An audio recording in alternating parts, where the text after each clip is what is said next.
Hello friends, നമ്മുടെ പുതിയ വീഡിയോയിലേക്ക് എല്ലാവർക്കും സ്വാഗതം. ഞാൻ ലക്ഷ്മി. എല്ലാവരും സുഖമായിട്ടിരിക്കണമെന്ന് വിശ്വസിക്കുന്നു. നമ്മുടെ ഇന്നത്തെ വീഡിയോ എന്താണെന്നറിയാമോ? കാണുമ്പോൾ തന്നെ അറിയാമല്ലേ, കറിവേപ്പിലയാണ്. അപ്പോൾ കറിവേപ്പില എങ്ങനെയാണ് നല്ല സൂപ്പറായിട്ട് സൂക്ഷിക്കാവുന്നതാണ് ടിപ്പുകളുമായിട്ടാണ്. അപ്പോൾ നമുക്ക് വീഡിയോയിലേക്ക് പോകാം. നമുക്ക് കറിവേപ്പില 2-3 രീതിയിൽ സൂക്ഷിച്ചു വെക്കാൻ പറ്റും. അപ്പോൾ അങ്ങനെയുള്ള നമുക്ക് 2-3 ടിപ്പാണ് ഇതിനകത്ത് നോക്കുന്നത്. അപ്പോൾ അതിനായിട്ട് നമുക്ക് ആദ്യം ഇങ്ങനെ തണ്ടോടുകൂടി വേണമെന്നുണ്ടെങ്കിൽ തണ്ടോടുകൂടി ഇതുപോലെ തന്നെ ഒന്ന് എടുത്തു വയ്ക്കാം. നമ്മുടെ ആദ്യത്തെ ടിപ്പ് ഞാൻ ഇങ്ങനെയാണ് എടുത്തു വെച്ചേക്കുന്നത്. അതായത് നമ്മുടെ തണ്ടിൽ നിന്ന് റിമൂവ് ചെയ്യാതെ ഇതുപോലെ തന്നെ എടുത്തിട്ടുണ്ട്. നമുക്കിനി ഇതൊരു കവറിലാക്കിയിട്ട് സൂക്ഷിക്കാം. നമുക്ക് ഇതുപോലെയുള്ള നൈസായിട്ട് ഉള്ള കവർ ഉണ്ടെന്നുണ്ടെങ്കിൽ അതിലേക്ക് ഇതുപോലെ തന്നെ നമുക്ക് സൂക്ഷിക്കാം. ഞാനിപ്പോൾ ഇത് വാഷ് ചെയ്തിട്ടില്ല, വാഷ് ചെയ്യാതെയാണ് വെച്ചേക്കുന്നത്. നമ്മൾ വാഷ് ചെയ്തിട്ടാണ് ഇതുപോലെ വെക്കുന്നതെന്നുണ്ടെങ്കിൽ നമ്മളൊന്ന് തുടച്ചിട്ട് വേണം. അതായത് നമ്മുടെ കറിവേപ്പില ഒന്ന് നനവെല്ലാം മാറ്റിയതിന് ശേഷം ഒരു ടിഷ്യൂ പേപ്പർ ഇട്ടിട്ട് വേണം ഉള്ളിലേക്ക് വെക്കാനായിട്ട്. ഞാൻ അതും കൂടി ഒന്ന് കാണിച്ചു തരാം. അപ്പോൾ നമ്മുടെ രണ്ടാമത്തെ സ്റ്റോറിംഗ് മെത്തേഡ് വെച്ച് ഞാനിപ്പോൾ ഇതൊന്ന് വാഷ് ചെയ്തിട്ട് ജസ്റ്റ് ഒന്നൊരു ടിഷ്യൂ പേപ്പർ വെച്ചിട്ട് വെറുതെ ഒന്ന് തുടച്ചെടുത്തിട്ടുണ്ട് കേട്ടോ. അപ്പോൾ എന്നിട്ട് അതെങ്ങനെയാണ് സൂക്ഷിക്കുന്നതെന്നാണ് കാണിക്കുന്നത്. നമുക്ക് ഇതുപോലെയുള്ളൊരു ഗ്ലാസിൻ്റെ പാത്രം എടുക്കാം, അല്ലെന്നുണ്ടെങ്കിൽ ഗ്ലാസിൻ്റെ കുപ്പിയാണെങ്കിലും മതി. അപ്പോൾ എന്നിട്ട് ഇതിലേക്ക് നമുക്ക് ഇതുപോലെ ഒരു ചെറിയ ടിഷ്യൂ പേപ്പർ ഇട്ട് കൊടുക്കാം. നമുക്ക് എന്നിട്ട് നമ്മുടെ കറിവേപ്പില ഇതിനകത്തോട്ട് ഇങ്ങനെ ഇട്ട് കൊടുക്കാം.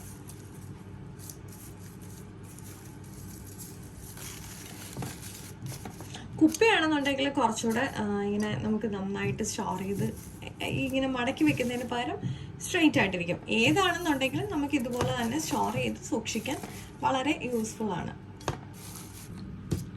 ഞാനിപ്പോൾ ഇതിനകത്തോട്ട് നിറച്ച് കൊടുത്തിട്ടുണ്ട്. നമുക്ക് ഇതിൻ്റെ പുറമേ കൂടെ ഒരു ടിഷ്യൂ പേപ്പർ ഇട്ട് കൊടുക്കാം. ടിഷ്യൂ പേപ്പർ അല്ലെങ്കിൽ നമ്മുടെ ന്യൂസ് പേപ്പർ കട്ടിങ് ഇട്ട് വേണമെങ്കിലും കൊടുക്കാം കേട്ടോ. ഇതുപോലെ നമുക്കൊന്ന് വെച്ച് കൊടുക്കാം. അതിനുശേഷം നമുക്കിതൊന്ന് നന്നായിട്ടൊന്ന് അടച്ച് സൂക്ഷിക്കാം. നമ്മുടെ മൂന്നാമത്തെ സ്റ്റോറിംഗ് മെത്തേഡ്, നമുക്ക് കുറച്ച് കറിവേപ്പില നമ്മുടെ ക്ലീൻ ചെയ്തൊക്കെ എടുക്കുമ്പോൾ തന്നെ ഇതുപോലെ അടന്നിട്ടുണ്ടാവും അല്ലേ. അപ്പോൾ അതെങ്ങനെ സ്റ്റോർ ചെയ്യുന്നതെന്ന് നോക്കാം.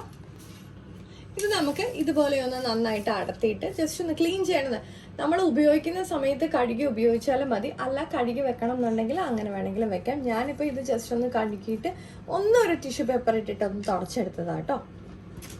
എന്നിട്ട് നമുക്ക് ഇതുപോലെ ഏതെങ്കിലും കവർ, ഇതിപ്പോൾ ഞാനിവിടെ കറി ലീഫ് വാങ്ങിക്കുന്ന കവർ തന്നെയാണ് എടുത്തേക്കുന്നത്. ഇതിനേക്കാളും കട്ടി കുറച്ചുള്ള കവർ ഉണ്ടെന്നുണ്ടെങ്കിൽ, നൈസ് കവർ ഉണ്ടെങ്കിൽ അതെടുക്കാം. എന്നിട്ട് ഇതിലേക്ക് നമുക്കിത് ഇട്ട് സൂക്ഷിക്കാം. നമുക്കിതിലേക്ക് ഇട്ട് കൊടുക്കാം. കാരണം നമുക്ക് ഈ ആദ്യം നമ്മൾ യൂസ് ചെയ്ത് തീർക്കണത് ഇതുപോലെ നമുക്ക് അടന്നു പോയത് ആദ്യം ഉപയോഗിച്ച് തീർക്കണം. മറ്റത് നമുക്ക് കുറച്ചുകൂടെ ദിവസം ഇരിക്കും. നമ്മുടെ ചാനലിൽ അതുപോലെ തന്നെ ഹെയർ ഗ്രോത്തിനുള്ള ഒരു കറി ലീഫിൻ്റെ ചട്നിയുടെ വീഡിയോ ഇട്ടിട്ടുണ്ടായിരുന്നു. അപ്പോൾ എല്ലാവർക്കും ചട്നി ഇഷ്ടമാണെന്നുണ്ടെങ്കിൽ ആ വീഡിയോ ഒന്ന് കയറി കണ്ടു നോക്കണേ കേട്ടോ. നമുക്കിനി വേറൊരു രീതിയിലും കൂടെ സ്റ്റോർ ചെയ്യാം. അതായത് നമ്മൾ അത്യാവശ്യം പിറ്റേ ദിവസമൊക്കെ രാവിലെ നമുക്ക് കറിക്കൊക്കെ എടുക്കുന്നത് ഈസി ആയിട്ട് എങ്ങനെ സ്റ്റോർ ചെയ്യാൻ നോക്കാം. നമുക്കതിനായിട്ട് ഇതുപോലെയുള്ള മണ്ണിൻ്റെ കപ്പ്, അല്ലെങ്കിൽ നമുക്ക് ഗ്ലാസിൻ്റെ ചില്ലിൻ്റെ കപ്പാണെങ്കിലും എടുക്കാം കേട്ടോ. മണ്ണിൻ്റെ കപ്പാണെന്നുണ്ടെങ്കിൽ കുറച്ചുകൂടെ നല്ലതായിരിക്കും. മണ്ണിൻ്റെ കപ്പോ അല്ലെങ്കിൽ നമ്മുടെ ഇതുപോലെയുള്ള പാത്രങ്ങളായാലും മതി. അപ്പോൾ അതിലേക്ക് നമുക്ക് കുറച്ച് തണുത്ത വെള്ളമാണ് ഒഴിച്ചു കൊടുക്കേണ്ടത്. അതായത് പിറ്റേ ദിവസം നമ്മൾ യൂസ് ചെയ്യാൻ വേണ്ടിയിട്ട് തലേ ദിവസം എടുത്ത് പുറത്ത് വയ്ക്കുകയാണെന്നുണ്ടെങ്കിലുള്ള മെത്തേഡ് കേട്ടോ. അപ്പോൾ അതിനായിട്ട് നമുക്ക് ഇപ്പോൾ ഞാൻ കുറച്ച് തണുത്ത വെള്ളം ഒഴിച്ച് വെച്ചിട്ടുണ്ട്. നമുക്ക് ഇതിലേക്ക് കുറച്ച് കറിവേപ്പില ഇങ്ങനെ ഇട്ട് കൊടുക്കാം. ഞാനിപ്പോൾ ഇത് തണ്ടായിട്ട് എടുത്ത് വെച്ചുകൊണ്ടാണ് ഇങ്ങനെ വെക്കുന്നത്. ഇല്ലെങ്കിൽ നമുക്ക് ആ പീസ് അതുപോലെ തന്നെ ഇട്ട് വെക്കാം കേട്ടോ.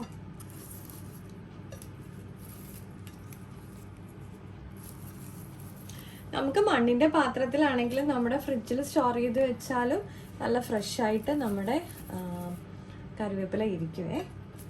കാരണം മണ്ണിൻ്റെ ആ ഒരു തണുവുണ്ടല്ലോ. അപ്പം നമ്മൾ തണുത്ത വെള്ളത്തിലും കൂടിയല്ലേ വെക്കുന്നത്. അപ്പം നന്നായിട്ട് നല്ല ഫ്രഷ് ആയിട്ട് ഇരുന്നോളും. കാരണം ഇപ്പോൾ എനിക്കിവിടെ ചൂടെന്ന് പറഞ്ഞാൽ നല്ല ഹെവി ചൂടുള്ള സമയമാണ്. ഒരു 50 ഡിഗ്രിക്ക് മുകളിലുണ്ട്. പക്ഷെ എന്നാൽ പോലും ഞാൻ ഇതുപോലെ മൺപാത്രത്തിൽ വെക്കാറുണ്ട്. പകൽ ടൈമിൽ ഞാനിത് വെക്കില്ല, നൈറ്റിൽ എടുത്ത് വെക്കും. എന്നിട്ട് നമുക്ക് രാവിലത്തെ ആവശ്യത്തിനൊക്കെ വേണ്ടിയിട്ടാണ് ഞാനിങ്ങനെ ഉപയോഗിക്കുന്നത്. കാരണം ഉച്ച സമയത്ത് വെച്ചാൽ ഇത്രയും നമുക്ക് ചൂടുള്ളത് കൊണ്ട് ചിലപ്പോൾ ഇച്ചിരിയൊക്കെ വാടിപ്പോവാറുണ്ട് കേട്ടോ. പക്ഷേ നമ്മുടെ നോർമൽ ക്ലൈമറ്റിൽ ഇതിന് കുഴപ്പമൊന്നുമില്ല. ഒരു 30 ഡിഗ്രി 35 ഡിഗ്രിയൊക്കെ മാനേജ് ചെയ്ത് നിൽക്കുന്ന സ്ഥലങ്ങളിൽ ഇതുപോലെ വെച്ച് നല്ല ഫ്രഷ് ആയിട്ട് ഇരിക്കും. അപ്പോൾ നമ്മുടെ ഇന്നത്തെ കറി ലീഫിൻ്റെ സ്റ്റോറിംഗ് ടിപ്സ് ഒക്കെ എല്ലാവർക്കും ഇഷ്ടപ്പെട്ടിട്ടുണ്ടെന്ന് വിചാരിക്കുന്നു. അപ്പോൾ എല്ലാവരും സപ്പോർട്ട് ചെയ്യാറുണ്ട്. ഇതുപോലെ തന്നെ തുടർന്ന് എല്ലാവരും സപ്പോർട്ട് പ്രതീക്ഷിക്കുന്നു. ലൈക്ക് ചെയ്യാനും ഷെയർ ചെയ്യാനും കമൻറ്റ് ചെയ്യാനും മറക്കല്ലേ. മറ്റൊരു വീഡിയോ കാണും വരെ നന്ദി, നമസ്കാരം.